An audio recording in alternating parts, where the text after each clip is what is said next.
ಇಂದ ನಾನು ಹೋಗಿ ಹಿಂದೆ ಪವರ್ ಮಿನಿಸ್ಟರ್ ಆಗಿದ್ದೆ. ನಾನು ಹೋಗಿ ನೋಡ್ಕೊಂಡು ಬಂದಿದ್ದೀನಿ. ಎಲ್ಲಿ ನೋಡಿದ್ದೀನಿ ನಾನು ಜರ್ಮನಿಗೂ ಸ್ವಿಟ್ಜರ್ಲ್ಯಾಂಡ್ ಮಧ್ಯದಲ್ಲಿ ಹೋಗಿ ನೋಡ್ಕೊಂಡು ಬಂದಿದ್ದೀನಿ. ಶರಾವತಿ ಪಂಪ್ ಸ್ಟೋರಿಂದ ಯಾರಿಗೂ ಏನು ತೊಂದರೆ ಆಗಿಲ್ಲ. ಜಸ್ಟ್ ಒಂದು 100-200 ಎಕರೆಯಲ್ಲಿ ಒಂದು ಸ್ಟೋರೇಜ್ ಪಾಯಿಂಟ್ ಮಾಡ್ತಾರೆ ಅಷ್ಟೇ. ಸ್ಟೋರೇಜ್ ಪಾಯಿಂಟ್ ಮಾಡಿ ವಾಪಸ್ ನೀರನ್ನ ಅಲ್ಲಿಗೆ ಪಂಪ್ ಮಾಡ್ತಾರೆ. ಪಂಪ್ ಮಾಡೋದು ಭಾಳ ಸರಳತೆಯಿಂದ ಇಡೀ ಶರಾವತಿಯಿಂದ ಎಷ್ಟು ನಮಗೆ ಉತ್ಪನ್ನ ಆಗ್ತಾ ಇದೆಯೋ ಅಷ್ಟಾರು ಅದು ಸುಮ್ಮನೆ ಕಡಿಮೆ ಆಗ್ಬೋದು. ಅದೇ ದರದಲ್ಲಿ ಇನ್ನೂ ಸ್ವಲ್ಪ ಜಾಸ್ತಿ ಆಗ್ಬೋದು. ನಮ್ಮ ರಾಜ್ಯಕ್ಕೆ ಒಂದು ದೊಡ್ಡ ಆಸ್ತಿ ಆಗುವಂಥ ಒಂದು ಯೋಜನೆ ಅದು. ಅದರಿಂದ ಅದೇನು ಯಾರು ವಿರೋಧ ಮಾಡೋಂಥ ಒಂದು ಅವಶ್ಯಕತೆ ಇಲ್ಲ. ನೀವು ಆಂಧ್ರಾಗೆ ಹೋಗಿ ನೋಡಿ ಯಾವ ರೀತಿ ಮಾಡಿದ್ದಾರೆ. ಮೊದಲು ಶ್ರೀಶೈಲಲ್ಲಿದೆ, ಇನ್ನು ನಾವು ಇನ್ನೊಂದು ಬೆಳಗಾಂ ಹತ್ರ ಒಂದು ಅನುಮತಿಯನ್ನು ಕೂಡ ನಾವು ಕೊಟ್ಟಿದ್ದೇವೆ. ಇದು ಭಾಳ ವಿಶೇಷವಾದಂಥ ಯೋಜನೆ, ವಿದ್ಯುತ್ ಶಕ್ತಿ ಯೋಜನೆ. 20,000 ಕೋಟಿ ರೂಪಾಯಿ ಈಗ ಫ್ರೀ ಕೊಡ್ತಾ ಇದ್ದೀವಿ.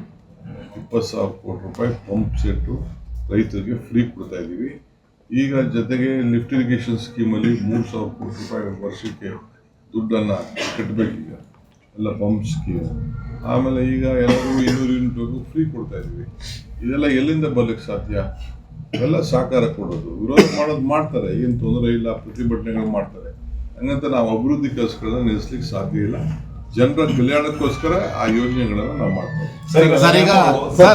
ಶರಾವತಿ ಪಂಪ್ ಸ್ಟೋರೇಜ್ ಬಗ್ಗೆ ಮಾನ್ಯ ಉಪಮುಖ್ಯಮಂತ್ರಿಗಳು ಕಾರವಾರಕ್ಕೆ ಬಂದಾಗ ಆಡಿದಂಥ ಮಾತು ನಿಜವಾಗಿ ಒಂದು ರೀತಿಯ ಖೇದ ಅಂತ ಅನಿಸ್ತದೆ. ಯಾಕಂದರೆ ರಾಜ್ಯದ ಒಂದು ಜವಾಬ್ದಾರಿಯುತ ಸ್ಥಾನದಲ್ಲಿ ಕುಂತು ಈ ಶರಾವತಿ ಪಂಪ್ ಸ್ಟೋರೇಜ್ ಯೋಜನೆ ಬಗ್ಗೆ ಬಹಳ ಹಗುರವಾಗಿ ಮಾತನಾಡುವಂಥದ್ದು. ಜರ್ಮನ್ನು ಬೇರೆ ದೇಶಗಳಿಗೆ ತಾವು ಹೋಗಿ ನೋಡಿದ್ದೇವೆ ಮಾತಾಡ್ತಾರೆ. ಪಶ್ಚಿಮ ಘಟ್ಟದ ಮಹತ್ವವನ್ನೇ ಅರ್ಥಕೊಳ್ಳದೆ ಮಾತನಾಡ್ತಾರೆ. ವಿದೇಶದ ನಿಯಮಗಳೇ ಬೇರೆ.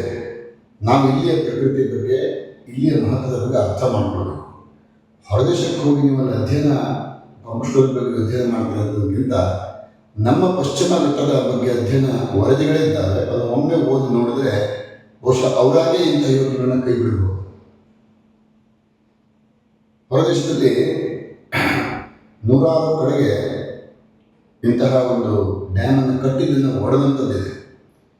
ಒಡೆದದ್ದಲ್ಲದೆ ಅಲ್ಲಿ ಪರಿಸರವನ್ನು ಮೊದಲು ಹೇಗಿತ್ತು ಹಾಗೆ ಸಂರಕ್ಷಣೆ ಮಾಡಿಕೊಳ್ಳಲಿಕ್ಕೆ ಪರದಾಡ್ತಾ ಇದ್ದಾರೆ. ವಿದೇಶಿಗರು ನಮ್ಮ ದೇಶಕ್ಕೆ ಇಲ್ಲಿ ಬರ್ತಾ ಇರೋದು ಇಲ್ಲಿ ಪ್ರಕೃತಿ ಸೌಂದರ್ಯ, ಇಲ್ಲಿಯ ಮಹತ್ವತೆ, ಇಲ್ಲಿ ಶುದ್ಧ ಗಾಳಿ ಇದನ್ನು ನೋಡ್ಕೊಂಡು ಬರ್ತಾರೆ. ಆದರೆ ನಮ್ಮವರಿಗೆ ಅದರ ಬಗ್ಗೆ ಬೆಲೆ ಗೊತ್ತಿಲ್ಲದೆ ಹೊಸ ಯೋಜನೆ ತಂದು ಇಲ್ಲಿ ಹಾನಿ ಮಾಡಲಿಕ್ಕೆ ಹೊರಡ್ತಾ ಇದ್ದಾರೆ. ಇನ್ನೊಂದೆರಡು ಮಾತನ್ನು ಹೇಳಿದರು ಅವರು. 20,000 ಕೋಟಿ ಖರ್ಚನ್ನು ಮಾಡ್ತಾ ಇದ್ದೇವೆ, 3,000 ಕೋಟಿಯನ್ನು ಖರ್ಚು ಮಾಡ್ತಾ ಇದ್ದೇವೆ ಪಂಪ್ ಇದ್ರ ಬಗ್ಗೆ ಅಂತ ಹೇಳಿ ಫ್ರೀ ಕೊಡ್ತಾ ಇದ್ದೇವೆ ಅಂತ. ನಿಮ್ಮ ಹತ್ರ ಯಾರು ಕೇಳಿದ್ರು ಫ್ರೀ ಕೊಡಿ ಅಂತ? ನೀವು ಫ್ರೀ ಕೊಟ್ಟಿದ್ದು ಯಾರಿಗಾಗಿ ಕೊಟ್ಟಿದ್ದು? ನಿಮ್ಮ ಸ್ವಾರ್ಥಕ್ಕೆ, ನಿಮ್ಮ ಅಧಿಕಾರದ ತೆವಲಿಗಾಗಿ ನೀವು ಕೊಟ್ಟಿದ್ದು ಬಿಟ್ಟರೆ, ನೀವು ಫ್ರೀ ಕೊಟ್ಟಿದ್ದು ಜನರ ಒಳಿತಿಗಾಗಿ ಅಲ್ಲ. ಫ್ರೀ ಕೊಡೋದ್ರಿಂದ ಏನಾಗ್ತದೆ ಅಂತ ಹೇಳಿ ನೀವು ವಿದೇಶಕ್ಕೆ ಹೋಗುವ ಬಹಳ ಹಂಬಲ ಇರೋದ್ರಿಂದ ವಿಯೆಟ್ನಾಂ ಅಂತ ದೇಶಕ್ಕೆ ಹೋಗಿ ನೋಡಬೇಕು. ಫ್ರೀ ಕೊಡೋದ್ರಿಂದ ದೇಶವೇ ಬರವಾಗ ಆಗೋಗಿದೆ, ಹಾನಿ ಆಗೋಗಿದೆ. ನಮ್ಮನ್ನು ಸಹ ಗದೆ ಕುಂಪಕ್ಕೆ ತೊಳಲಿಕ್ಕೆ ದುಡ್ಲಿಕ್ಕೆ ಹೊಡ್ತಾ ಇದ್ದೀವಿ. ಹೋರಾಟ ಮಾಡುವವರು ಮಾಡಿಕೊಳ್ಳಿ ಅನ್ನುವ ಹಗುರವಾದ ಮಾತನಾಡಿ ನಿಮ್ಮ ಸ್ಥಾನದ ಗೌರವವನ್ನು ಕಳ್ಕೊಳ್ತಾ ಇದ್ದೀರಿ. ಒಮ್ಮೆ ಇದರ ಬಗ್ಗೆ ಯೋಚನೆ ಮಾಡಿ ಇಂಥ ಯೋಜನೆ ನಿಲ್ಲಿಸಲೇಬೇಕು. ನೋಡಿದ್ರಲ್ಲ ವೀಕ್ಷಕರೇ, ಇದೇ ರೀತಿಯ ಇನ್ನಷ್ಟು ಹೊಸ ವಿಡಿಯೋಗಳಿಗಾಗಿ ನಮ್ಮ ಸಪ್ತಶ್ವ ಟಿವಿ ಕನ್ನಡ ಚಾನೆಲ್ನ ಸಬ್ಸ್ಕ್ರೈಬ್ ಮಾಡಿ, ಲೈಕ್ ಮಾಡಿ, ಶೇರ್ ಮಾಡಿ. ಧನ್ಯವಾದಗಳು.